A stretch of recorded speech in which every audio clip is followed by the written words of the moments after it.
ईशोपनिषद मंत्र अनुवाद एवं व्याख्या। ईशोपनिषद शुक्ल यजुर्वेदीय शाखा के अंतर्गत एक उपनिषद है। इस उपनिषद के पहले मंत्र ईशावास्य इदम सर्वम के द्वारा ही इसे ईशोपनिषद या ईशावास्योपनिषद कहा जाता है। केवल 18 मंत्रों के होने से यह एक बहुत ही छोटा सा उपनिषद है, किंतु तब भी इस उपनिषद का बहुत महत्व है, क्योंकि यह साधक को सही अर्थों में समझाता है कि व्यक्ति को संसार में कैसा आचरण करना चाहिए। तो आइए इस उपनिषद का अध्ययन आरंभ करते हैं। ओम पूर्णमदः पूर्णमिदं पूर्णात् पूर्णमुदच्यते पूर्णस्य पूर्णमादाय पूर्णमेवावशिष्यते। ओम शांति शांति शांति। ओम पूर्ण को भोग कर पूर्ण यहाँ पूर्ण से पूर्ण को अग्रसर होता है। पूर्ण के पूर्ण को प्राप्त करने से पूर्ण ही अवशेष रहता है। ओम शांति शांति शांति। ओम ईशावास्य इदं सर्वं यत्किंच जगत्यां जगत् तेन त्यक्तेन भुञ्जीथा मा घृतः कस्य स्विद्धनम्। ओम ईश्वर की शक्ति से भरा हुआ है यहाँ सब कुछ, जो कोई भी इस जगत में गतिमान है। उनके त्याग द्वारा भोगो ऐसे, नहीं ग्रहण करो किसी और के अधिकार का धन। कुर्वन्नेवेह कर्माणि जिजीविषेच्छतं समाह एवं त्वयि नान्यत् हेतो अस्ति न कर्म लिप्यते नरे।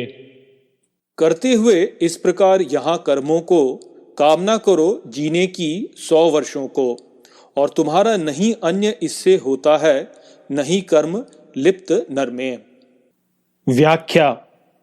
ईशोपनिषद के पहले 2 मंत्रों में साधक को संसार में उसके स्थान के विषय में बताया गया है। यहाँ कहा गया है कि इस जगत में हमें जो कुछ भी परिवर्तनशील प्रतीत होता है वह सब कुछ ईश्वर की शक्ति से भरा हुआ है, और इस प्रकार वह हमारा नहीं है, अपितु वह ईश्वर का है। यदि हम उस पर अपना अधिकार स्थापित करते हैं और कहने लगते हैं कि यह मेरा है, तो इस प्रकार हम उस धन को ग्रहण कर रहे होते हैं जिस पर हमारा कोई अधिकार नहीं है। इस प्रकार का मनोभाव चोरी करने के अनुरूप है, जो हमारे जीवन में सुख और शांति को दूर करके दुखों और क्लेशों को हमारे जीवन में ले आता है। ईशोपनिषद इसलिए कहता है कि जगत को केवल उसके त्याग द्वारा भोगो। यदि तुम ऐसा नहीं करोगे तो यहाँ कर्म फल के चक्र में फंस जाओगे और अनंत दुखों को झेलोगे। ध्यान दीजिए कि यहाँ भोगने को मना नहीं किया गया है, अपितु यह कहा गया है कि त्याग करके भोगो। प्रायः लोग त्याग को भोग का विलोम मानते हैं, किंतु ऐसी मान्यता अज्ञान है। अज्ञानी लोग द्वेष और त्याग के भेद को समझ नहीं पाते और अपनी मूर्खता में यह मानने लगते हैं कि ये दोनों एक ही हैं। इसलिए जब वे जगत के त्याग के विषय में सोचते हैं तो उसे जगत से द्वेष की संज्ञा दे देते हैं और सोचने लगते हैं कि जगत का त्याग अर्थात संसार से दूर वनों में वास करना। त्याग का वास्तविक अर्थ होता है राग और द्वेष दोनों का न होना। इस प्रकार जगत का त्याग अर्थात न संसार से प्रेम और न संसार से घृणा। सच्चा त्यागी जगत को वह जैसा है उसे वैसे ही स्वीकार कर लेता है और उसमें कुछ भी परिवर्तन करने की कामना नहीं करता। सभी प्रकार की सांसारिक कामनाओं से मुक्त होकर जब वह इस संसार में कर्म करता है, तब भी वह कभी भी कर्मों से लिप्त नहीं होता, क्योंकि वह कामनाओं से मुक्त होता है। इस प्रकार त्यागी सांसारिक कामनाओं से मुक्त होकर के कार्य करता है, और वह इस संसार में कर्म करता तो है, किंतु क्योंकि उसकी कोई कामनाएं नहीं होती, इसलिए कभी भी वह अपने कर्मों से लिप्त नहीं होता।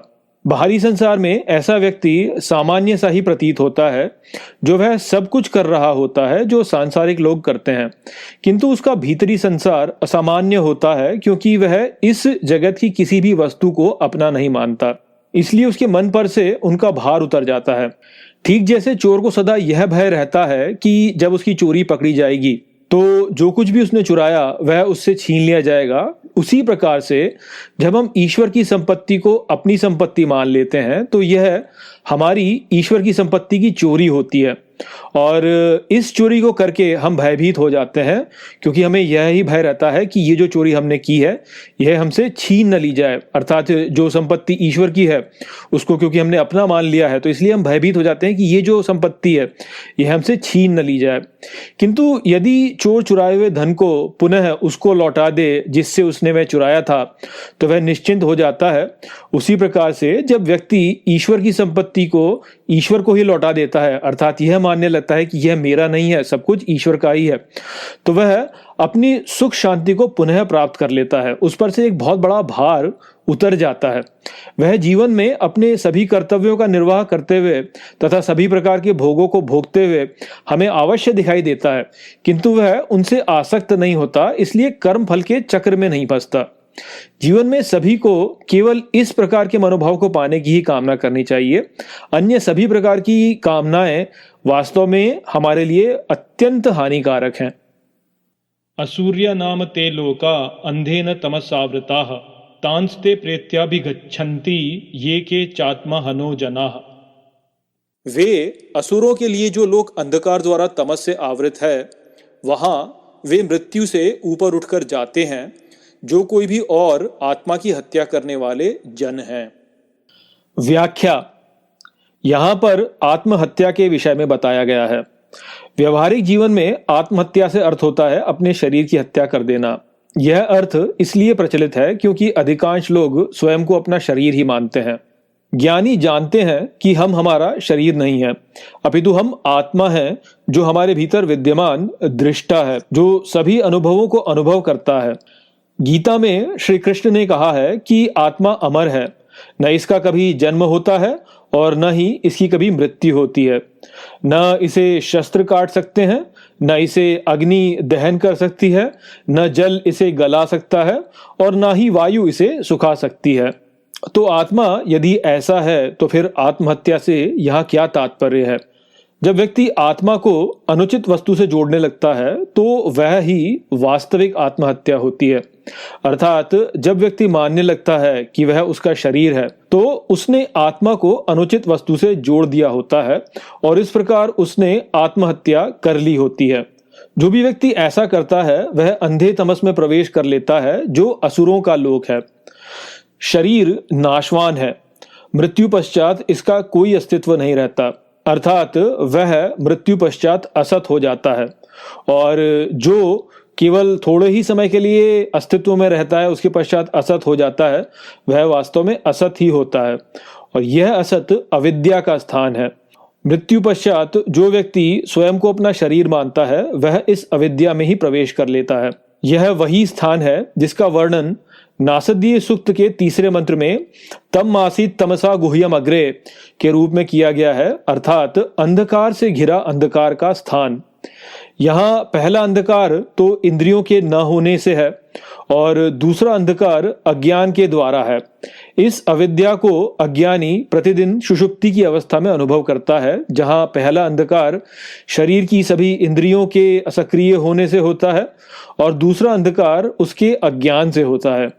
शरीर से तादात्म्य करने से अज्ञानी प्रत्येक जीवन के अंत में इस अविद्या में गिरकर पुनः एक नया शरीर धारण करता है और ऐसे जन्म और मृत्यु के चक्र में फंसा रहता है।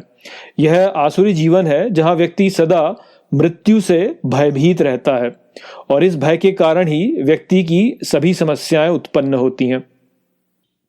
अनेजदेकं मनसो जवियो नैनद्देवा आपनुवन् पूर्वमर्षत् तद्धावतो अन्यानत्येति तिष्ठत् तस्मिन्नापो मातरिश्वा दधाति। स्थिर एक मन शीघ्र नहीं ये सारे देव प्राप्त कर सके, पूर्व में भेद रहा। वह भागता है, अन्य में निरंतर बैठे पार करता है, उसमें जल मातरिश्वा देता है।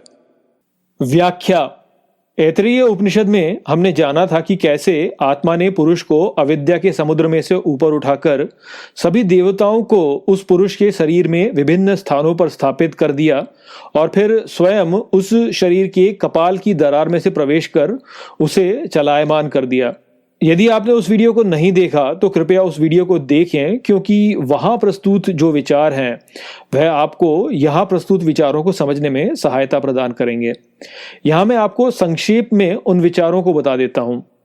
वहाँ हमने यह समझा था कि यह संसार अविद्या से विद्या की ओर आत्मा की यात्रा है, जहाँ अविद्या ज्ञान का संपूर्ण अभाव है और विद्या संपूर्ण ज्ञान है, जिसे ऐतरेय उपनिषद में प्रज्ञान कहा गया है। यह प्रज्ञान ही ब्रह्म है, जिसकी घोषणा वहाँ प्रज्ञानम ब्रह्म महावाक्य द्वारा की गई है। जब अनंत आत्मा स्वयं को शरीर में स्थापित करता है तो स्वयं को संकुचित कर देता है और इंद्र बन जाता है। यह इंद्र जब असुरों से पराजित रहता है तो अज्ञान में होता है और स्वयं को जीव समझकर अपना शरीर मानता है, किंतु जब वह असुरों को पराजित कर देता है तो अपने वास्तविक स्वरूप आत्मा को जानकर विस्तृत हो जाता है। ईशोपनिषद का शांति मंत्र, जो कि पूर्ण मंत्र है, वह भी इसी विचार का उल्लेख करता है। यह मंत्र पहली पंक्ति में कहता है कि पूर्ण को भोग कर पूर्ण यहाँ पूर्ण से पूर्ण को अग्रसर होता है। यहाँ दो पूर्णताओं की व्याख्या की गई है, जो अविद्या और विद्या है। अविद्या पूर्ण अज्ञान है और विद्या पूर्ण ज्ञान है। इस प्रकार ये दोनों ही पूर्ण है और आत्मा इन दोनों में तो व्याप्त है ही, किंतु इन दोनों के बीच की अपूर्णता की अवस्था में भी व्याप्त है, जहां वह पूर्ण अज्ञान से पूर्ण ज्ञान की यात्रा में रत है। यह यात्रा आत्मा संसार के प्रत्येक जीव के माध्यम से कर रहा है, जहां वह पूर्ण अज्ञान में पूर्ण ज्ञान को भोग कर पूर्ण ज्ञान की ओर अग्रसर होता है। यह उसकी एक पूर्णता से दूसरी पूर्णता की यात्रा संसार में अपूर्णता को अनुभव करने द्वारा होती है। यही कारण है कि इस संसार में प्रत्येक जीव अपूर्णता अनुभव कर रहा है और पूर्ण होने के प्रयास में लगा है। उसके पूर्ण ज्ञान को प्राप्त करने पर वह अविद्या को त्याग कर विद्या में सदा के लिए स्थापित हो जाता है। दूसरी पंक्ति में फिर यह मंत्र कहता है कि पूर्ण के पूर्ण को प्राप्त करने से पूर्ण ही अवशेष रहता है, अर्थात आत्मा के पूर्ण अज्ञान को पार कर लेने पर भी पूर्ण अज्ञान अवशेष रहता है, अर्थात विद्या एवं अविद्या दोनों ही नित्य हैं और आत्मज्ञानी विद्या को प्राप्त करके आत्मा में प्रतिष्ठित होकर इन दोनों के परे हो जाता है। इस विचार को और गहराई से हम आगे के मंत्रों में समझेंगे। पहले आइए विद्या एवं अविद्या को थोड़ा सा और गहराई से समझ लेते हैं। विद्या के पूर्ण ज्ञान तथा अविद्या के पूर्ण अज्ञान दोनों ही चिदाकाश में हैं, जिसको जल द्वारा दर्शाया जाता है। आप इसको एक भूडमरू मध्य, अंग्रेजी में जिसे इस्थमस कहा जाता है, उसके उदाहरण से समझ सकते हैं। उत्तरी अमेरिका और दक्षिणी अमेरिका को जोड़ने वाले भूडमरू मध्य को देखिए। उसके एक छोर पर प्रशांत महासागर है और दूसरे छोर पर अंध महासागर है। कोई व्यक्ति भूडमरू मध्य के बीच में खड़े होकर दोनों महासागरों को यदि देखेगा तो उसे दोनों ओर केवल जल का अनंत विस्तार दिखाई देगा। यहाँ एक महासागर को आप अविद्या का अनंत विस्तार मान लीजिए और दूसरे महासागर को आप विद्या का अनंत विस्तार मान लीजिए, और जो बीच में भूडमरू मध्य है वह ये जगत है।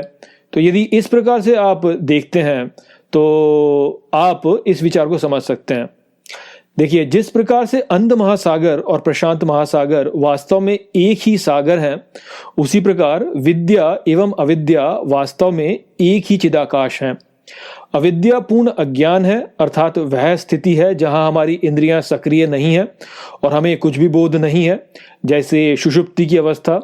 और विद्या पूर्ण ज्ञान है, अर्थात वह स्थिति है जहां हमने हमारी इंद्रियां संयमित की हुई हैं, हमारा मन स्थिर है और हमारे सारे संकल्प शून्य हो चुके हैं।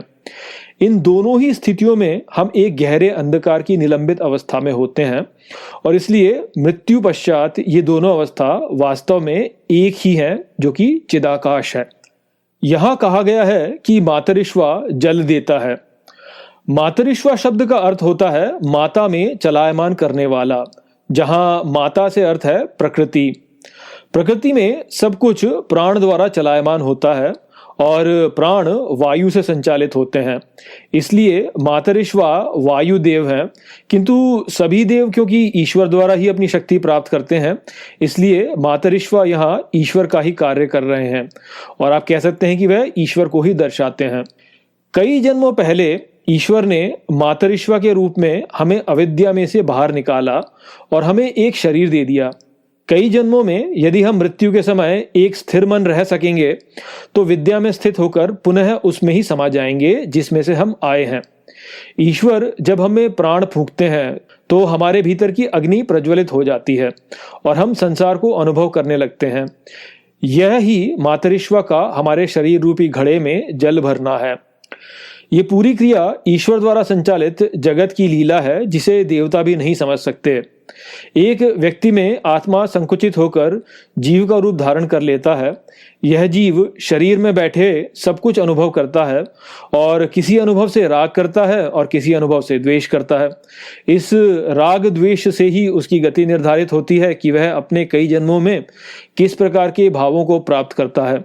मृत्यु के समय जिस भी भाव से वह प्रभावित होता है उसी प्रकार का शरीर वह अगले जन्म में प्राप्त करता है और इस प्रकार वह यहाँ जन्म और मृत्यु के चक्कर में फंसा रहता है। यह ही आत्मा का स्थिर बैठकर गतिमान रहना है।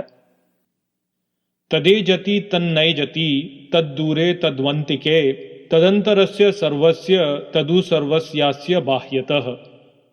वह कंपित होता है, वह नहीं कंपित होता है। वह दूर है, वह ही समीप है। वह भीतर का है सभी का, वह ही सभी का ये बाहर का। यस्तु सर्वाणि भूतानि आत्मन्येवानुपश्यति सर्वभूतेषु चात्मानं ततो न विजुगुप्सते। किंतु जो सभी भूतों के स्वयं में ही निरंतर देखता है और सभी भूतों में स्वयं को विस्तृत कर संकुचित नहीं होता। यस्मिन् सर्वाणि भूतानि आत्मैवाभूत्विजानतः तत्र को मोहः कः शोक एकत्वमनुपश्यतः। जिस एकांत में सभी भूत स्वयं ही हो गए वहां एकत्व की दृष्टि में क्या मोह क्या शोक। सपर्यगाच्छुक्रम अकायम अवृणम अस्राविरम शुद्धम अपाप विद्धम कविर्मनीषी परिभुः स्वयंभूर्याथा तथ्यतो अर्थान व्यदधाच्छाश्वतीभ्यः समाभ्यः। वह परे गए हुए प्रतिभाशाली, काया से मुक्त, पूर्ण, नाड़ियों से मुक्त, शुद्ध और पाप से मुक्त, ऋषि, बुद्धिमान, सर्वव्यापी, स्वयं से अस्तित्ववान, सत्य में से अर्थ को प्राप्त करके शाश्वत में समा गए। व्याख्या। पिछले मंत्र में हमने विभिन्न प्रकार के कारकों पर चर्चा की थी, जैसे विद्या, अविद्या, प्राण, ज्ञान, अज्ञान आदि। किंतु सच्चे रूप में देखा जाए तो यहाँ केवल एक ही कारक है और वह कारक है आत्मा। आत्मा में ही विद्या है और आत्मा में ही अविद्या भी है। उस ही में प्राण है, उस ही में ज्ञान है और उस ही में अज्ञान भी है। केवल जब आत्मा संकुचित होकर जीव रूप में आता है तब उसे ये सारे भेद प्रतीत होते हैं। यदि ज्ञान द्वारा आत्मा अपने विस्तार को पुनः प्राप्त कर ले तो ये सभी भेद नष्ट हो जाते हैं और आत्मा में केवल शुद्ध चैतन्य प्रज्ञान ही रहता है। सरल शब्दों में कहा जाए तो जो कुछ भी स्थूल जगत में बाहर प्रकट है और जो सूक्ष्म जगत में है और जो कुछ उसके परे इन दोनों में है, जो प्रकट होकर लुप्त हो चुका है या जो भविष्य में प्रकट होगा, वह सब आत्मा में ही है।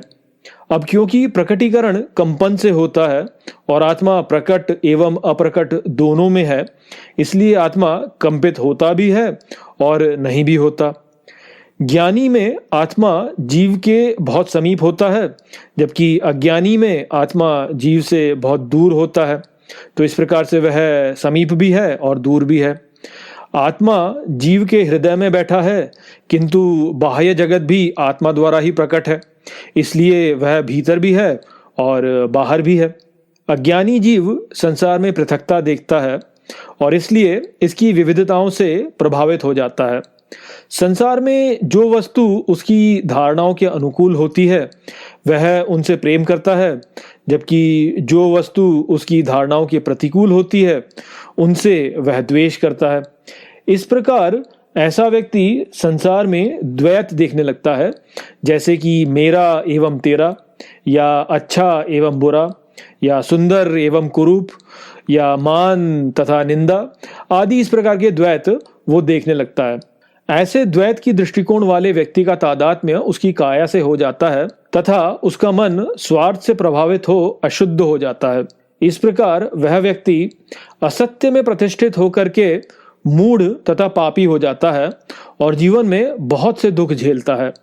किंतु जब जीव आत्मा के एकत्व को जान लेता है तो द्वैत के परे हो जाता है। उस स्थिति में वह संसार की विविधताओं से प्रभावित नहीं होता, क्योंकि वह इन सभी विविधताओं के पीछे एक ही आत्मा को देखता है।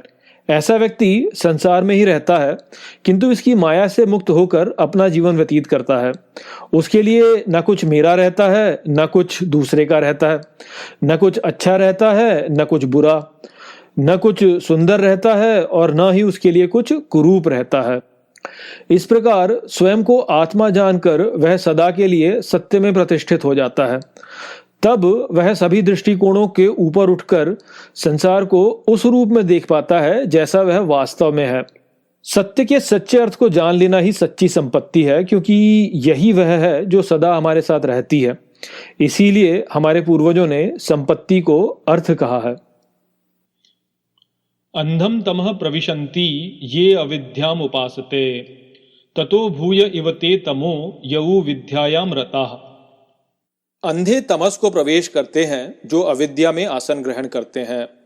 विस्तृत होकर के ऐसे वे तमस को ही जाते हैं विद्या से प्रेम करने वाले। अन्य देवाहुर विद्यया अन्यदाहुर अविद्यया इति शुश्रुम धीराणाम ये नस्तद्विचक्षिरे। अन्य स्थिति में निश्चित ही आहुति देते हैं विद्या द्वारा, अन्य स्थिति में आहुति देते हैं अविद्या द्वारा। ऐसे हमने सुना है ज्ञानी भक्तों से जिन्होंने हमको वह समझाया।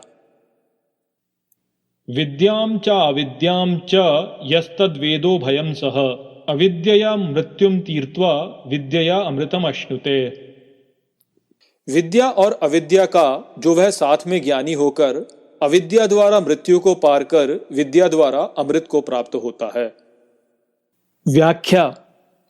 चौथे मंत्र की व्याख्या में हमने विद्या और अविद्या के विषय में चर्चा की थी, जहां हमने समझा था कि विद्या पूर्ण ज्ञान है तथा अविद्या पूर्ण अज्ञान है। तीसरे मंत्र की व्याख्या में हमने समझा था कि अविद्या का स्थान अंधे तमस का स्थान है, जहां जीव दो अंधकारों से घिरा होता है। पहला अंधकार इंद्रियों के न होने का अंधकार है और दूसरा अंधकार ज्ञान के न होने का अंधकार है।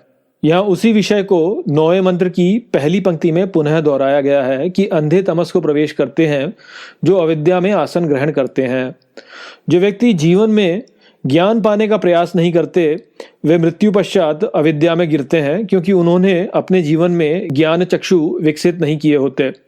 ऐसे अविद्या के उपासक मृत्यु के समय ज्ञान के संदर्भ में अंधे होते हैं और इंद्रियों के विलय हो जाने पर तमस में होते हैं, अर्थात मृत्यु पश्चात वे अंधे तमस में आसन ग्रहण करते हैं। इस अंधे तमस में गिरने से बचने के लिए व्यक्ति को चाहिए कि वह जीवन में विद्या की उपासना कर ज्ञान पाने का प्रयास करे। जब हम अपना जीवन जीते हैं तो बहुत से भावों को अनुभव करते हैं, जैसे प्रेम, क्रोध, लज्जा, गर्व आदि। अज्ञान में हम इन भावों से आसक्त होकर के ये भाव ही बन रहे होते हैं। इसलिए जब हमारे मन में क्रोध जैसे भाव का आवेग उत्पन्न होता है तो हम कहते हैं कि मैं क्रोधित हूं, और इस प्रकार क्रोध ही बन जाते हैं। जब व्यक्ति को ज्ञान होता है तो वह समझ पाता है कि वह ये भाव नहीं है, अपितु इन भावों का अनुभव करता है, और इस प्रकार वह आगे इन भावों से ऊपर उठने में लग जाता है, क्योंकि ये भाव उसे बहुत सी पीड़ा प्रदान करते हैं। इस प्रकार से भावों के ऊपर उठने का प्रयास अपने वास्तविक स्वरूप को जान लेने का प्रयास होता है, जिसके द्वारा वह ये समझ सके कि वह वास्तव में कौन है। जब व्यक्ति अपनी सभी इंद्रियों को वश में कर लेता है तो अपने भीतर शून्य को अनुभव करता है। इस स्थिति को आप ऐसे समझ सकते हैं जैसे कोई व्यक्ति अंधा हो तथा बहरा भी हो और उसमें स्पर्श करने की क्षमता भी ना हो, किंतु वह सचेत हो, परंतु उसके मन में कोई विचार उठ ना रहा हो। तो ऐसी स्थिति में व्यक्ति अपने भीतर जो अनुभव करेगा वह शून्य है। यह शून्य शुद्ध ज्ञान की स्थिति है, क्योंकि यहाँ आपका मन अपने वास्तविक स्वरूप को प्रतिबिंबित कर रहा होता है, जो संपूर्ण संसार का स्रोत है। इस अवस्था में व्यक्ति को पूर्ण ज्ञान है, क्योंकि वह किसी एक सीमित पक्ष से तादात्म्य में नहीं है, अपितु वह शुद्ध चैतन्य आत्मा से तादात्म्य में है। किंतु जैसा कि हमने चौथे मंत्र की व्याख्या में जाना था, यह अवस्था भी अंधकार की ही अवस्था है, क्योंकि यहाँ साधक अंधकार के अतिरिक्त और कुछ भी अनुभव नहीं करता। इसलिए यहाँ कहा गया है कि इसे पाने वाले भी तमस में ही स्थित होते हैं। तार्किक रूप से आप इसे ऐसे समझ सकते हैं कि यदि कोई व्यक्ति कहे कि मैं स्वयं को सभी राष्ट्रों का नागरिक मानता हूं, तो उस स्थिति में वह स्वयं को किसी भी राष्ट्र का नागरिक नहीं मानता। ठीक ऐसे ही यदि किसी व्यक्ति का तादात्म्य सब कुछ से हो, तो वास्तव में उस व्यक्ति का तादात्म्य किसी से भी नहीं है। तो इस प्रकार संपूर्ण ज्ञान एवं संपूर्ण अज्ञान घूम करके एक ही में मिल जाते हैं। इसीलिए यह कहा जाता है कि सबसे बड़ा ज्ञानी वह है जो कहे कि उसे कुछ भी ज्ञान नहीं है। तो यदि कोई व्यक्ति संपूर्ण ज्ञान को पा लेता है और अज्ञान के स्तर पर नीचे नहीं आता, तो वह तमस में ही स्थापित हो जाएगा। गीता में श्री कृष्ण ने कहा है कि मृत्यु के समय व्यक्ति जिस भी भाव को प्राप्त होता है, उसका अगला जन्म उसी भाव से निर्धारित होता है। अधिकांश लोग अपना जीवन विक्षिप्त मन की अवस्था में बिताते हैं, जहां उनका मन निरंतर किसी न किसी विचार से ओतप्रोत रहता है। इसलिए वे ईश्वर पर अपने मन को केंद्रित नहीं कर पाते और मृत्यु के समय अपने भाव अनुसार नया शरीर प्राप्त करते हैं। इस प्रक्रिया में व्यक्ति जन्म और मृत्यु के चक्कर में फंसा रहता है। इन विचारों को रोक करके शून्य की स्थिति को प्रत्यक्ष अनुभव करके व्यक्ति अपने भाव को नियंत्रित करने की शक्ति विकसित कर सकता है।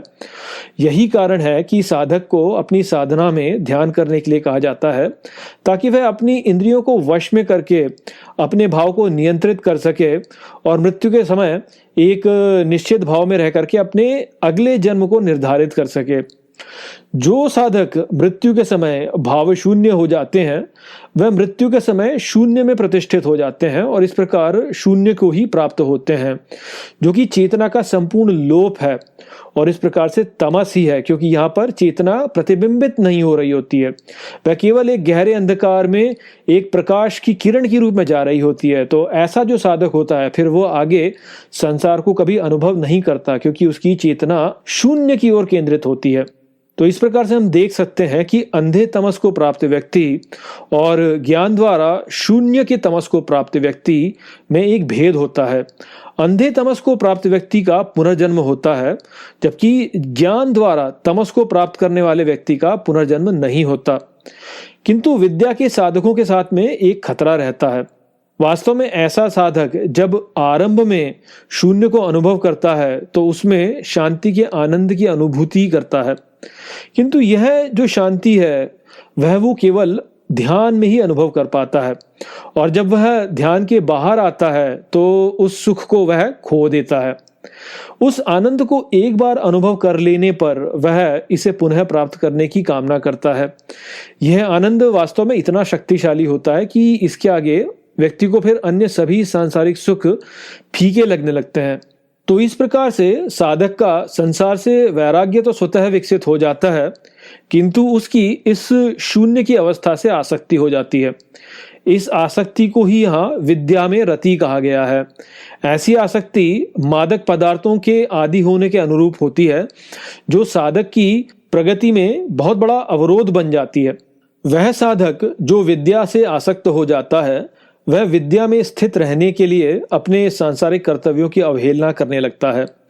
ऐसा साधक संसार से द्वेष करके आश्रमों में या वनों में भागने की चेष्टा करता है, परंतु उसकी यह चेष्टा यह सिद्ध करती है कि उसका आनंद उसके नियंत्रण में नहीं है, अपितु वह बाहरी स्थितियों पर निर्भर है। सुख के बाहरी स्थितियों पर निर्भर होने से व्यक्ति कभी भी संपूर्ण सुख को प्राप्त नहीं कर सकता। इसलिए ऐसा व्यक्ति आश्रमों एवं वनों में भी सुख प्राप्त नहीं कर पाता। साधना का चरमोत्कर्ष वह है जहां साधक अविद्या के बीचों बीच रहकर भी विद्या में रह सके। इसलिए 11वें मंत्र में कहा गया है कि जो विद्या और अविद्या दोनों में ज्ञानी रह सकता है, वह अविद्या द्वारा मृत्यु को पार करता है तथा विद्या द्वारा अमरता को प्राप्त करता है। हमारी साधना की वास्तविक परीक्षा अविद्या रूपी संसार में ही होती है। एकांत में तो कोई भी व्यक्ति शांत रह करके ईश्वर का स्मरण कर सकता है, किंतु वास्तविक साधक वह है जो सांसारिक अराजकता में भी शांत रहकर ईश्वर का स्मरण कर सके। मृत्यु की जो प्रक्रिया होती है वह अत्यंत अराजक होती है और व्यक्ति जो कि इस अराजकता में भी शांत रह करके ईश्वर का स्मरण कर सकता है, केवल वह ही मृत्यु के समय ईश्वर स्मरण कर सकेगा। जो व्यक्ति केवल ध्यान में ईश्वर स्मरण कर सकता है वह मृत्यु की अराजकता में ईश्वर स्मरण नहीं कर सकेगा और इस प्रकार से वह चरम को प्राप्त नहीं कर सकेगा। अंधम तमः प्रविशन्ति ये असंभूतिम उपासते ततो भूय इव ते तमो यऊ संभूत्याम रताः। अंधे तमस को प्रवेश करते हैं जो विनाश में आसन ग्रहण करते हैं। विस्तृत होकर के ऐसे वे तमस को ही जाते हैं, अविनाश से प्रेम करने वाले। अन्यदेवाहु संभवात् अन्यदाहुर असंभवात् इति शुश्रुम धीराणाम येनस्तद्विच चक्षिरे। अन्य स्थिति में निश्चित ही आहुति देते हैं संभव से, अन्य स्थिति में आहुति देते हैं असंभव से। ऐसे हमने सुना है ज्ञानी भक्तों से जिन्होंने हमको वह समझाया। संभूतिम च विनाशम च यस्तद्वेदो भयम सह विनाशेन मृत्युम तीर्त्वा संभूत्यामृतम अश्नुते। अविनाश और विनाश का जो वह साथ में ज्ञानी होकर विनाश द्वारा मृत्यु को पार कर अविनाशी होकर अमृत को प्राप्त होता है। व्याख्या। विद्या तथा अविद्या के महत्व को समझाने के पश्चात यहाँ अब विनाशी तथा अविनाशी के महत्व को समझाया गया है। यहाँ विनाशी जीव है तथा अविनाशी आत्मा है। इस प्रकार यहाँ जीव एवं आत्मा दोनों के महत्व को समझाया गया है।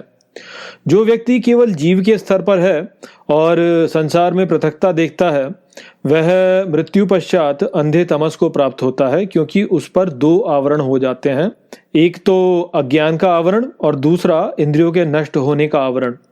किंतु जो व्यक्ति आत्मा के स्तर पर जाकर नीचे जीव के स्तर पर नहीं आता वह भी मृत्यु के पश्चात तमस को ही जाता है, क्योंकि मृत्यु पश्चात उसके शरीर के पुनः न प्रकट होने से वह इंद्रियों के अंधकार में ही रहता है। चौथे मंत्र में जो हमने भूडमरू मध्य के दृष्टांत का उपयोग किया था, चलिए उस उदाहरण पर पुनः लौटते हैं। वहां हमने जाना था कि अविद्या और विद्या के महासागरों के बीच यह संसार एक भूडमरू मध्य के रूप में स्थित है जहां आत्मा गतिमान है।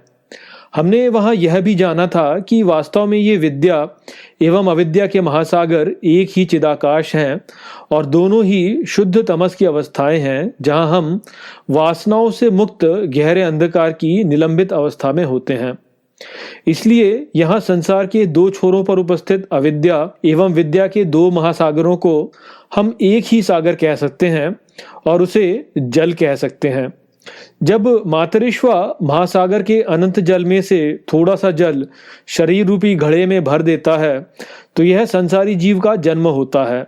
स्मरण रखिए कि भाषा की सीमा के कारण हम विद्या, अविद्या, जल, मातरिश्वा आदि शब्दों का उपयोग कर रहे हैं। वास्तव में सब कुछ एक ही जल रूपी चिदाकाश है। वह ही प्रज्ञान है जो ईश्वर की शक्ति है और ये शक्तिमान स्वयं शक्ति ही है। जब आत्मा संकुचित है तो जीव रूप में है, वहीं जब आत्मा विस्तार करके प्रज्ञान हो जाए तो ईश्वर है। इस प्रकार आप भूडमरू मध्य को भी चिदाकाश रूपी सागर से ही बना हुआ मानिए, जहां पर घड़े भी उसी सागर के जल से बने हुए हैं और जल भरने वाला मातरिश्वा भी उसी सागर के जल का भाग है। यह सागर रूपी चिदाकाश का जल जब घड़े में सीमित होकर के संसार में आता है तो मैला हो जाता है और पुनः संपूर्ण सागर से एक नहीं हो पाता।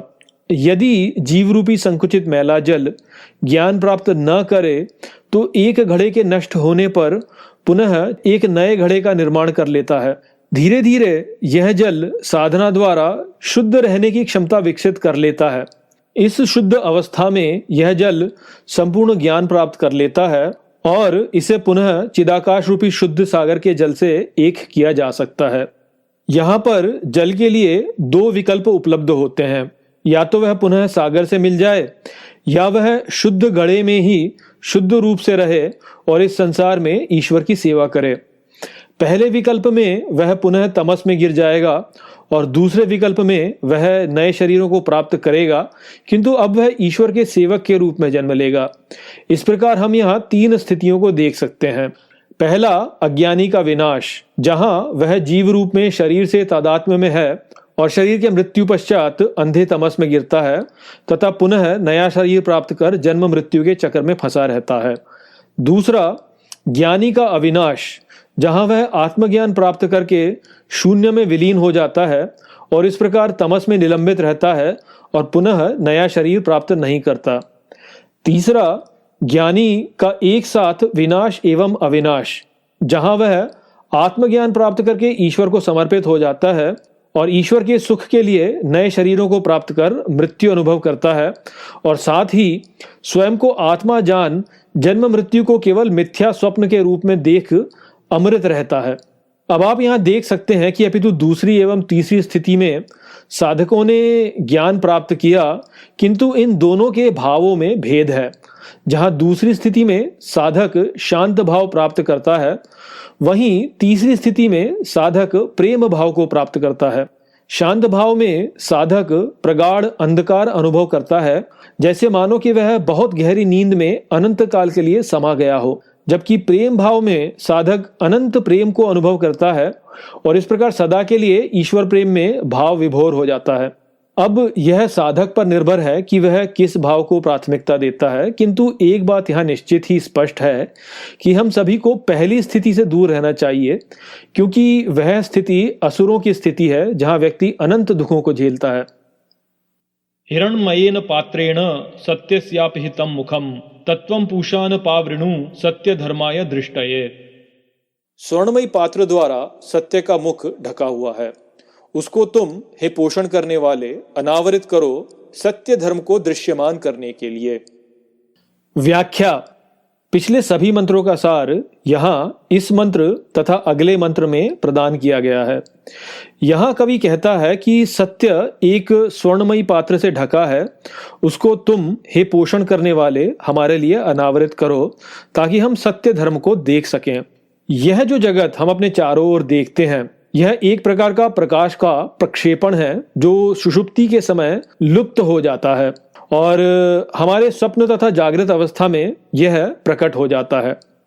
सुषुप्ति की अवस्था में जो प्रगाढ़ अंधकार हम अनुभव करते हैं, वह वो पटल है जिस पर यह संपूर्ण जगत हमें नृत्य करता प्रतीत होता है। यह प्रगाढ़ अंधकार ही विद्या तथा अविद्या दोनों का तमस है, जिसके विषय में हमने पिछले 6 मंत्रों में चर्चा की है।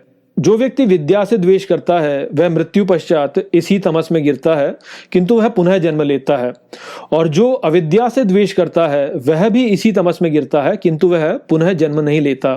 दोनों ही व्यक्ति इस प्रकार से सत्य धर्म को देख नहीं पाते, क्योंकि वह तमस में ही गिरते हैं। किंतु जो व्यक्ति विद्या एवं अविद्या के द्वैत के परे हो जाता है, वह सत्य को देख पाता है। अविद्या में रत साधक संसार से प्रेम करता है और इस प्रकार जन्म मृत्यु के चक्र को प्राप्त होता है। वह जन्म लेता है और अपना जीवन जीते हुए कर्मों को संचित करता है। मृत्यु पश्चात वह कुछ समय के लिए प्रगाढ़ अंधकार को अनुभव करता है जो तमस है, और आगे पुनः अपने कर्मों के अनुसार जन्म लेता है। विद्या में रत साधक संसार से द्वेष करता है और इस प्रकार मृत्यु पश्चात प्रगाढ़ अंधकार को अनुभव करता है जो पुनः तमस ही है, किंतु वह पुनः जन्म नहीं लेता। इस प्रकार विद्या में रत साधक अविद्या को ही प्राप्त होता है, जिसमें से मातरिश्वा ने उसे ऊपर उठाया था जब उसका सबसे पहला जन्म हुआ था। अपितु दूसरी स्थिति में साधक को संसारी दुखों से मुक्ति प्राप्त हो जाती है, किंतु दोनों ही स्थितियों में साधक ईश्वर को तत्ववत नहीं जान पाता। ईश्वर से एकत्व विद्या है तथा ईश्वर से पृथकत्व अविद्या है। किंतु जैसे मीठे को चखने के लिए मीठे का आस्वादन करना होता है और इस आस्वादन करने से व्यक्ति मीठे से एक भी हो जाता है, किंतु वह क्योंकि मीठे का आस्वादन कर रहा होता है इसलिए उससे पृथक भी होता है, उसी प्रकार ईश्वर को जानने के लिए ईश्वर से एकत्व की विद्या तो चाहिए ही, किंतु ईश्वर से पृथकत्व की अविद्या भी चाहिए। ईश्वर प्रेम स्वरूप है जहाँ द्वेष के लिए कोई स्थान नहीं है, और ऐसा द्वेष मुक्त व्यक्ति केवल तभी हो पाता है जब वह विद्या तथा अविद्या के द्वैत के परे हो जाता है। ईश्वर न तो इस संसार से आसक्त है, ना ही वह इस संसार से द्वेष करता है, अपितु संसार के कल्याण हेतु वह पुनः पुनः इस संसार में अवतार लेता है। ठीक इसी प्रकार साधक को भी चाहिए कि वह संसार से न तो आसक्त हो और न ही वह इससे द्वेष करे, केवल ऐसा ही साधक सत्य को देखने में सक्षम हो पाता है। वास्तव में साधना के कई चरण होते हैं, उनमें से सबसे निम्न चरण होता है वह साधक जो अंधे तमस में स्थित है और आसुरी प्रवृत्तियां उस पर हावी हैं। ऐसा साधक केवल माया को देखता है और उससे मोहित हो जाता है। ऐसे साधक के ऊपर वह साधक होता है जो संसार में माया को देख पाता तो है, किंतु वह माया से द्वेष करता है। वह यह तो जान पाता है कि सत्य स्वर्णमयी पात्र से ढका है, किंतु इस पात्र के पीछे जो सत्य है वह उसे नहीं जान पाता। ऐसा साधक माया का तिरस्कार करके पुनः शून्य में विलीन हो जाता है। सबसे ऊंचा साधक वह है जो माया से द्वेष नहीं करता, अपितु माया को वह ईश्वर की शक्ति के रूप में देख पाता है और उसके समक्ष आत्मसमर्पण कर देता है। जैसे ही वह आत्मसमर्पण करता है, वैसे ही स्वर्णमयी पात्र उसके लिए अनावृत होने लगता है और वह सत्य को तत्ववत जानने लगता है। यह तीसरे स्तर का साधक वास्तविक विद्या में है, जहां वह अविद्या के महत्व से भी अवगत है। आप यहाँ पे देख सकते हैं कि कैसे भाषा की सीमा के कारण इस तथ्य को ठीक से प्रकट करना अत्यंत कठिन है। पूषन्ने कर्षे यम सूर्य प्राजापत्य व्यूह रश्मिन समूह तेजः यत्ते रूपम कल्याणतमम तत्ते पश्यामि यो असावसो पुरुषः सो अहम अस्मि। पोषण करने वाला एक दृष्टा यम, सूर्य, प्रजापति का व्यूह, रश्मि का समूह जो उस तेज का रूप है, विशाल कल्याण करने वाला, उसको देखता हूं जो वह अमुक पुरुष है, वह मैं हूं। व्याख्या। ज्ञान मार्ग की सीमाओं को समझने के पश्चात अब यहाँ इस मंत्र में हम भक्ति मार्ग की सीमा को भी समझ सकते हैं। गीता में श्री कृष्ण ने जब अर्जुन को अपना विराट रूप दिखाया था, तो उसमें अर्जुन ने सभी देवी देवताओं को श्री कृष्ण में ही देख लिया था। उस विवरण से हमें यह स्पष्ट होता है कि जो व्यक्ति सत्य को देख लेता है वह सभी देवी देवताओं में एक ही दिव्यता को देखता है तथा उसको सभी के भीतर वह ही विद्यमान दिखता है। इस दिव्यता को पुरुष कहा गया है जो सभी के भीतर बैठा सबको चलायमान करता है और उनके द्वारा अपने सभी कार्य संपूर्ण करता है, ठीक जैसे यंत्रों का चालक यंत्र को नियंत्रित कर उससे अपने काम करवाता है। वह इस संसार में सब कुछ देखता है तथा सभी कार्य करता है, इसलिए यहाँ पर कवि ने उसे पोषण करने वाला एक दृष्टा कहा है। वह ही इस संसार में सबका स्रोत है तथा वह ही सबका अंतिम गंतव्य भी है, इसीलिए कवि ने उसे यम और प्रजापति दोनों कहा है। उसके सभी कार्य कल्याणकारी होते हैं, इसलिए कवि ने उसे विशाल कल्याण करने वाला कहा है। वह सर्वज्ञ एक ही समय पर सभी को देख रहा है, इसलिए कवि ने उसे सूर्य कहा है। वह ज्ञान का अनंत भंडार है, इसलिए कवि ने उसे रश्मि का समूह कहा है। उसका ज्ञान इतना प्रकाशमयी है कि अज्ञान से घिरा जीव उसे धारण ही नहीं कर सकता, इसलिए कवि ने उसे तेज का रूप कहा है। इस पुरुष को हम अपनी भौतिक दृष्टि से नहीं देख सकते, उसको देखने के लिए दिव्य दृष्टि की आवश्यकता होती है, जैसे श्री कृष्ण ने अर्जुन को प्रदान की थी। जो इस दिव्य दृष्टि को प्राप्त कर लेता है उसको फिर किसी भी बात का भय नहीं रहता। वह आगे इस बात का भय नहीं करता कि मेरा क्या होगा, मेरे परिवार का क्या होगा, मेरे राष्ट्र का क्या होगा या मेरे धार्मिक पंथ का क्या होगा। वह तब तुच्छ वाद विवादों में नहीं पड़ता कि मेरा ईश्वर श्रेष्ठ है और तुम्हारा ईश्वर झूठा है। इस प्रकार के वाद विवाद केवल वो लोग करते हैं जिनका ईश्वर की शक्ति पर विश्वास नहीं होता। आप ही सोचिए कि यदि आपके इष्ट देव की संपूर्ण सत्ता में पक्की आस्था है तो आपको दृढ़ विश्वास होना चाहिए कि दूसरे पंथ के लोग आपके इष्ट देव का बाल भी बांका नहीं कर सकते। इसलिए दूसरे पंथ के लोगों के प्रति आपके मन में भय होना ही नहीं चाहिए, किंतु सामान्यतः हम लोगों में इसके ठीक विपरीत देखते हैं। लोग प्रायः ईश्वर की उपासना करते तो हैं, किंतु अज्ञान में। जो भक्त ईश्वर की उपासना बिना ज्ञान के करता है वह वास्तव में अविद्या में ही उपासना कर रहा होता है, इसलिए वह भय से मुक्त नहीं हो पाता। ज्ञान मार्ग के अनुयायी जब भक्ति को ठीक से नहीं समझते तो कहते हैं कि सभी देवी देवता केवल कल्पना है, वास्तव में केवल ब्रह्म ही है। ये धारणा ठीक नहीं है, किंतु इस धारणा की संपूर्ण उपेक्षा कर देना भी ठीक नहीं है। ईश्वर भक्त की कल्पना के अनुसार उसके लिए अपना एक अनूठा रूप धारण करते हैं। इसलिए एक दृष्टिकोण से सभी देवता वास्तव में कल्पना ही हैं तथा प्रत्येक व्यक्ति के लिए अपने एक अनूठे रूप में प्रकट होते हैं। जो भक्त अज्ञान में स्थित होकर ईश्वर की उपासना करता है वह इस विचार को ठीक से नहीं समझता और ये सोचता है कि ईश्वर जैसा मेरे लिए है वैसा ही वह दूसरों के लिए भी है, और जो कोई मेरे अनुरूप ईश्वर की उपासना नहीं करता वह ईश्वर का अपमान कर रहा है। इस प्रकार का भक्त संसार के लिए बहुत सी समस्याएं उत्पन्न कर देता है। सभी धार्मिक पंथ स्वयं को सनातन कहते हैं और वास्तव में वे सनातन हैं भी, किंतु उस रूप में नहीं जैसा अविद्या के उपासक कल्पना करते हैं। जैसा कि हमने यहाँ समझा कि जो ईश्वर के सच्चे स्वरूप को देख लेता है उसे सभी देवी देवताओं में एक ही ईश्वर दिखाई देता है, जो भक्तों की आवश्यकता अनुसार अलग अलग देवी देवताओं के रूप में स्वयं को प्रकट करता है। यह सभी देवी देवताओं में एक ईश्वर की दृष्टि ही वास्तव में सनातन धर्म है। अपने धार्मिक पंथ के पालन में यदि आप अभी भी अपने पंथ को दूसरे पंथ से पृथक देखते हैं तो आप अभी सनातनी नहीं हुए, आप अभी भी अविद्या में ही उपासना कर रहे हैं। केवल वह व्यक्ति ही सच्चे अर्थों में सनातन धर्म का पालन करने वाला है जो सभी धार्मिक पंथों में एक ही ईश्वर को प्रकट होते हुए देखता है। ऐसी दृष्टि सभी पंथों के अनुयायियों ने अपने अपने आध्यात्मिक मार्ग का पालन करके प्राप्त की है। उस दृष्टि से यदि देखा जाए तो सभी धार्मिक पंथ सनातन धर्म है, किंतु इन सभी का चरमोत्कर्ष एकत्व ही है। अज्ञानी इसे ठीक प्रकार से समझ नहीं पाते। वे सोचते हैं कि एकत्व केवल तब होगा जब दूसरे लोग भी मेरे इष्ट देव की उपासना करने लगेंगे, किंतु ऐसा कभी भी हो नहीं सकता।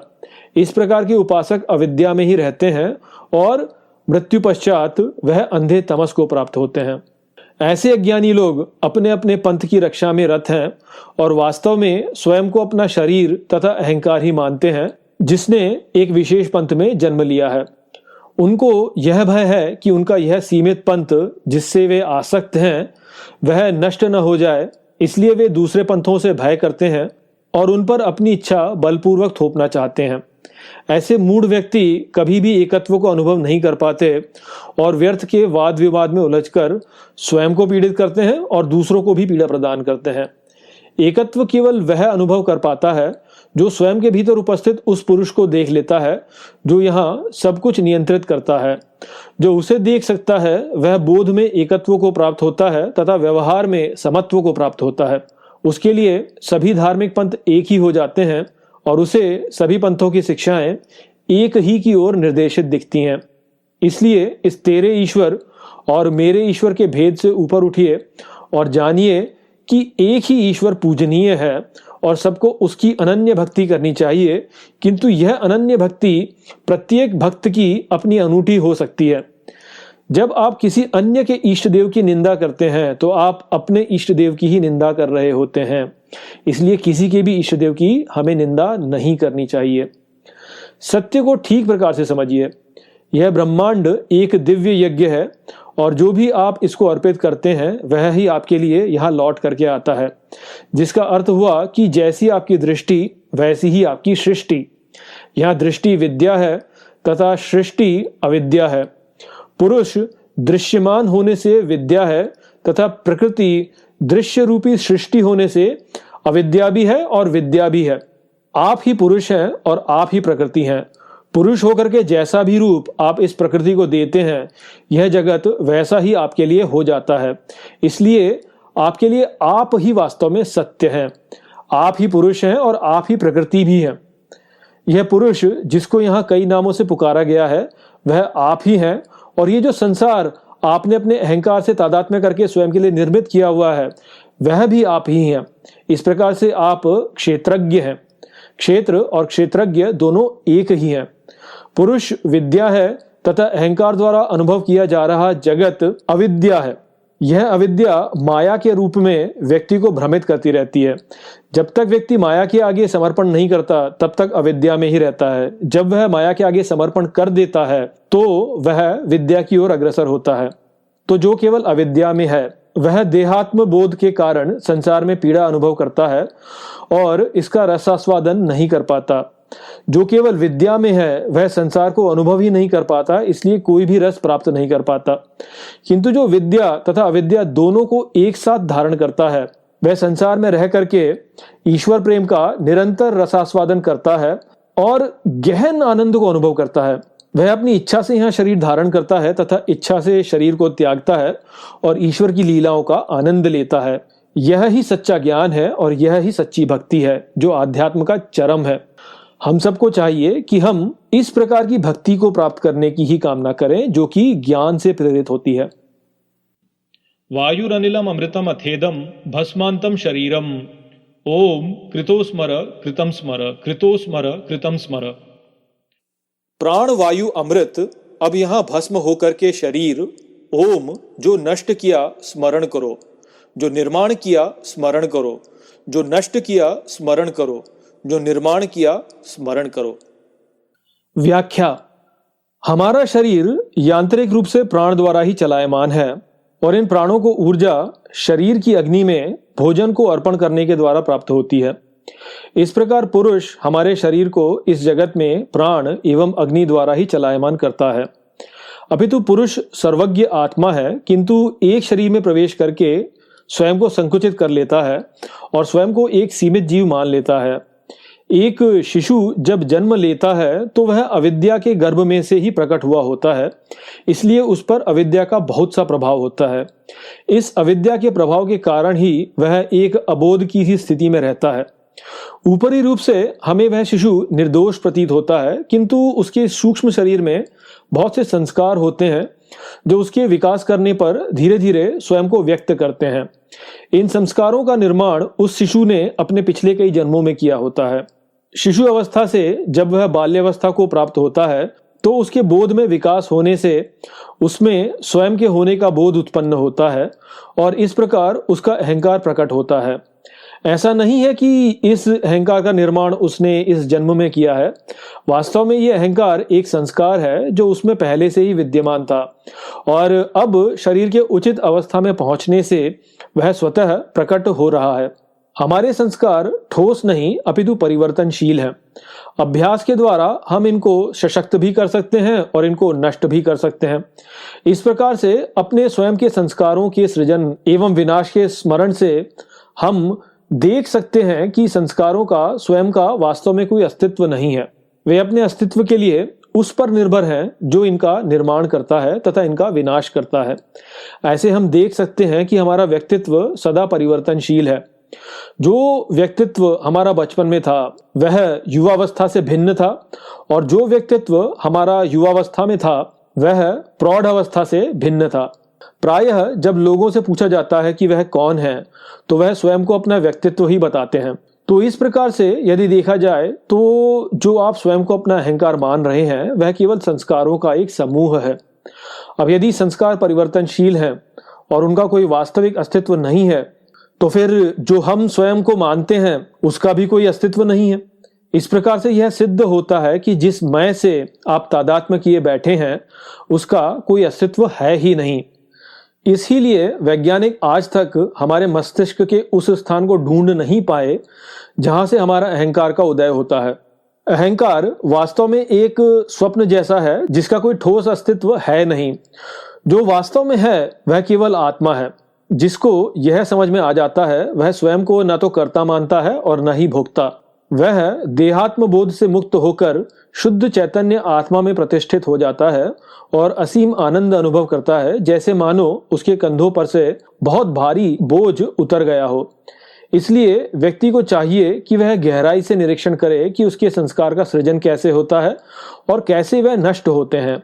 उसके पश्चात जन कल्याण के लिए जो भी भाव उसमें स्वतः उत्पन्न होता है उन्हें वह विकसित होते हुए देख सकता है तथा उनसे अनासक्त रह करके संसार में कार्य कर सकता है, जैसा कि दूसरे मंत्र में हमें बताया गया। अपना कार्य पूर्ण हो जाने पर ऐसा व्यक्ति अपने संस्कारों को स्वेच्छा से नष्ट कर देता है और अपने मूल आत्मा में लौट जाता है। वास्तव में सभी इस संसार में यही कर रहे हैं। भेद केवल इतना है कि अविद्या के स्तर पर यह स्मरण नहीं है, जबकि विद्या के स्तर पर यह स्मरण है। जो अविद्या में है वह इसलिए अल्पज्ञ है और जो विद्या में है वह सर्वज्ञ है। किंतु रस लेने के लिए सर्वज्ञ अल्पज्ञ होकर के रसास्वादन करता है और ज्ञान प्राप्त करने द्वारा सर्वज्ञ के आगे समर्पण करके वह निश्चिंत हो जाता है। ये स्थिति बिल्कुल झूला झूलने के अनुरूप है, या जिसे अंग्रेजी में रोलर कोस्टर कहा जाता है।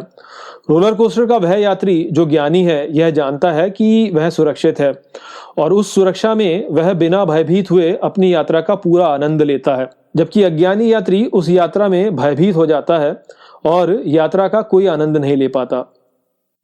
अग्ने नय सुपथा राये अस्मान् विश्वानि देव वायुनानि विद्वान् युयोधि अस्मज्जुहुराणम एनो भूयिष्ठाम ते नम उक्तिम विधेम। हे अग्नि, हमें सुंदर पथ पर ले चलो। विश्व के देव, प्राण के ज्ञानी, हमें पृथक करो। सभी यज्ञों के सारे पुजारियों में अध्यक्ष उसे नम शब्द को अर्पण करते हैं। व्याख्या: यह संसार न तो अच्छा है और न ही ये बुरा है। जो भी अच्छाई और बुराई हम इसमें देखते हैं वह इस संसार में नहीं अपितु हमारे भीतर है। इस प्रकार एक व्यक्ति बुरी से बुरी परिस्थिति में भी स्वर्ग को अनुभव कर सकता है और अच्छी से अच्छी परिस्थिति में भी नरक को अनुभव कर सकता है।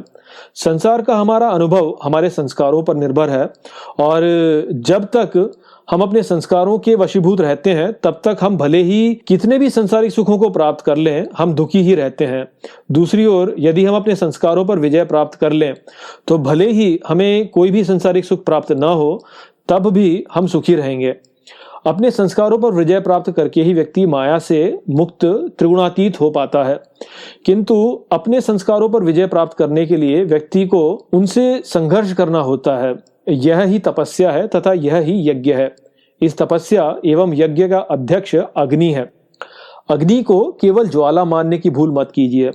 ऐतरेय उपनिषद में हमने देखा था कि पुरुष का शरीर जब प्रकट हुआ तो सबसे पहले अग्नि उसके मुख में प्रविष्ट हुआ और इस प्रकार अग्नि वाणी के रूप में सबसे पहले प्रकट हुआ।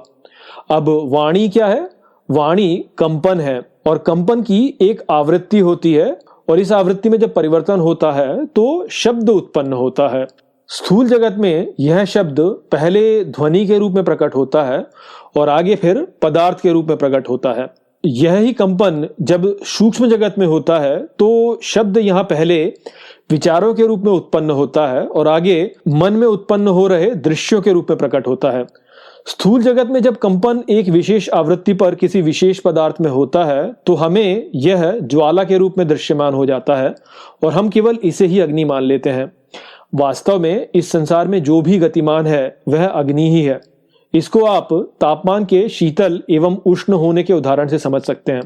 देखिए, जैसे उत्तर ध्रुव पर पाए जाने वाला तापमान मनुष्य के लिए अत्यंत शीतल होता है, किंतु वह ही तापमान ध्रुवीय भालू के लिए उपयुक्त होता है। वहीं पर यदि आप भूमध्य रेखा के आसपास पहुंच जाएं तो वहां का जो तापमान है वह मनुष्य के लिए उपयुक्त होता है, किंतु वह तापमान ध्रुवीय भालू के लिए अत्यंत उष्ण होता है। तो इस प्रकार से हम देख सकते हैं कि तापमान न तो उष्ण है न वो शीतल है। तापमान केवल तापमान है, वह केवल अणुओं का कंपन है, किंतु कौन सा तापमान किस जीव के लिए उपयुक्त है यह जीव पर निर्भर करता है। ठीक उसी प्रकार से संपूर्ण जगत वास्तव में अग्नि ही है, किंतु कौन सा शरीर किस अग्नि में भस्म होता है यह शरीर पर निर्भर करता है। तो वास्तव में ये संपूर्ण संसार जो है यह अग्नि ही है, किंतु ये अग्नि जब एक विशेष पदार्थ में एक विशेष कंपन पर प्रतीत होती है तो ये हमें उष्ण प्रतीत होती है, हमारे शरीर को उष्ण प्रतीत होती है और इस प्रकार से हमने इसको अग्नि की संज्ञा दी हुई है, किंतु वास्तव में संपूर्ण जगत अग्नि ही है। तो इस प्रकार से आप समझिए कि अग्नि केवल ज्वाला नहीं है बल्कि अग्नि कंपन से संबंधित है और ये संपूर्ण जगत वास्तव में अग्नि में ही उपस्थित है। और ये जो अग्नि है इसके 3 स्तर हैं, इसको हम 3 स्तरों से समझ सकते हैं। पहला भौतिक अग्नि जिसके द्वारा बाहरी संसार का यज्ञ चल रहा है, दूसरा शारीरिक अग्नि जिसके द्वारा हमारा शरीर चल रहा है और तीसरा मानसिक अग्नि जिसके द्वारा हमारा मन चल रहा है। वास्तव में ये तीनों स्तर यज्ञ ही हैं, जहां पहले स्तर से दूसरा स्तर सूक्ष्म है और दूसरे स्तर से तीसरा स्तर सूक्ष्म है। पहले स्तर पर अग्नि विश्व का देव है, दूसरे स्तर पर प्राण का ज्ञानी है और तीसरे स्तर पर वह हमारा पथ प्रदर्शक है। जब व्यक्ति अज्ञान के अंधकार से ढका अंधे तमस में होता है तो यह अग्नि नरक की अग्नि का रूप धारण कर लेती है। ऐसे व्यक्ति को बाहरी संसार भयावह प्रतीत होता है वह अपने शरीर में भी रोग व्याधियों से ग्रस्त बहुत से दुखों को झेलता है और इन बाहरी कष्टों के कारण वह मानसिक रूप से भी दुखों को प्राप्त करता है।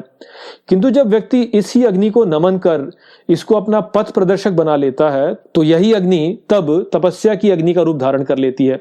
ऐसे तपस्वी को अपने कर्मों के प्रभाव बाहरी संसार में प्रत्यक्ष दिखने लगते हैं और वह अपने आचरण को उन प्रभावों के गहन अध्ययन से शुद्ध कर लेता है। इस शुद्धिकरण से उसके संस्कार मानसिक अग्नि में भस्म हो जाते हैं।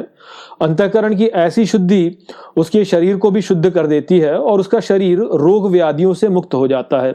इस प्रकार तपस्या की अग्नि के रूप में पहले स्तर पर यह अग्नि साधक को इस जगत द्वारा उसके दोषों से अवगत कराता है। दूसरे स्तर पर वह साधक का पोषण करता है और तीसरे स्तर पर वह साधक के संस्कारों को जलाकर उसे उचित मार्ग की ओर ले जाता है। इसलिए हम सभी को चाहिए कि हम इस जगत से घृणा ना करें, अपितु इस जगत को तपस्या की अग्नि मानकर इसे नमन अर्पित करें। केवल तभी यह हमें सुंदर पथ की ओर ले जाएगा। ॐ पूर्णमदः पूर्णमिदं पूर्णात् पूर्णमुदच्यते पूर्णस्य पूर्णमादाय पूर्णमेवावशिष्यते। ॐ शान्ति शान्ति शान्ति। ओम पूर्ण को भोग कर पूर्ण यहाँ पूर्ण से पूर्ण को अग्रसर होता है। पूर्ण के पूर्ण को प्राप्त करने से पूर्ण ही अवशेष रहता है। ओम शांति शांति शांति।